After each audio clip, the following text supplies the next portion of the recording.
This hearing is the second in a series on growth entitled Incentivizing Economic Excellence Through Tax Policy. Economic growth and prosperity, I believe, is the tide that lifts all boats with more and better jobs, higher wages and income, lower unemployment, lower poverty rates, and an overall improved standard of living for all Americans. But as we've discussed, and I think most of us believe, a vibrant and flourishing economy would also strengthen our balance sheet and improve our nation's fiscal health by generating revenue to the Treasury, as we've witnessed since the Tax Cuts and Jobs Act of 17. That revenue will help us pay our bills and fund our priorities. We'll also reduce our financial risk, lower our interest payments by bringing down our debt to GDP ratio, and then ultimately helping us stave off a debt crisis. Last hearing, we examined the effects of excessive and overreaching regulations and how they compromise our freedom, quench the entrepreneurial spirit, and suppress economic growth.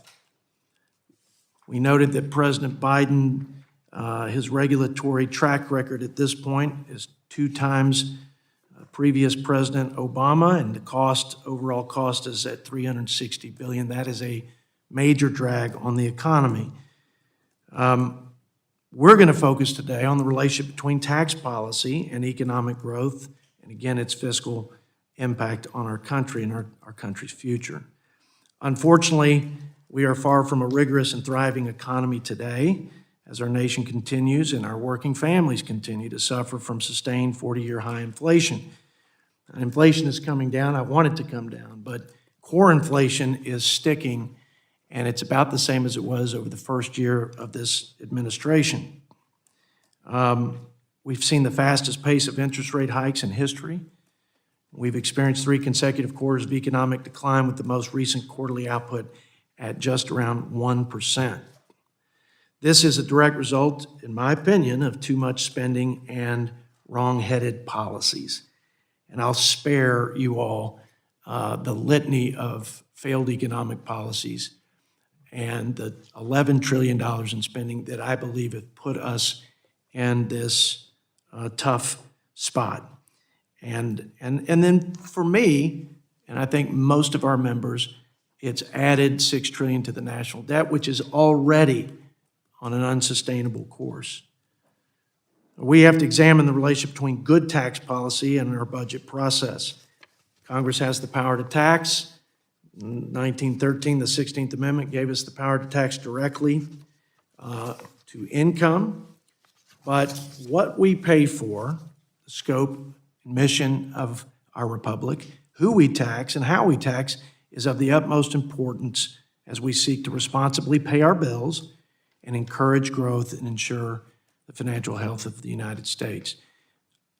History is replete with the evidence that when you reduce the tax burden on job creators and consumers, the economy grows. Kennedy did it, Clinton did it, Bush did it, Reagan did it, and whether it was significant or modest, the result was the economy grew. In fact, President Kennedy said that economic growth in the post-war era was the most urgent task facing our nation, which is why he proposed a tax reform package that, by the way, included a significant reduction in the corporate rates. He said it was to step up the growth and vigor of our nation's economy, increase job and investment opportunities, and improve our productivity. As President Kennedy said, completing this task was about protecting the security of our people. Let me jump to the most recent example, the Tax Cuts and Jobs Act. Very proud of what we did. Would it have paid for itself? It's a good question. I think that'll probably be raised by some of my colleagues.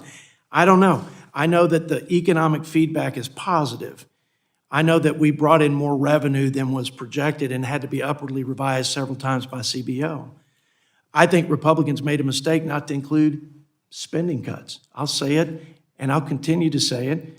For a party that's so obsessed with out-of-control spending, for us to have the House and Senate and the presidency and to pass tax cuts and tax reforms and not reduce spending, which I think is the preponderance of the problem, certainly one of the two pieces of the equation here, growth and reduction in spending, I think is more than disappointing.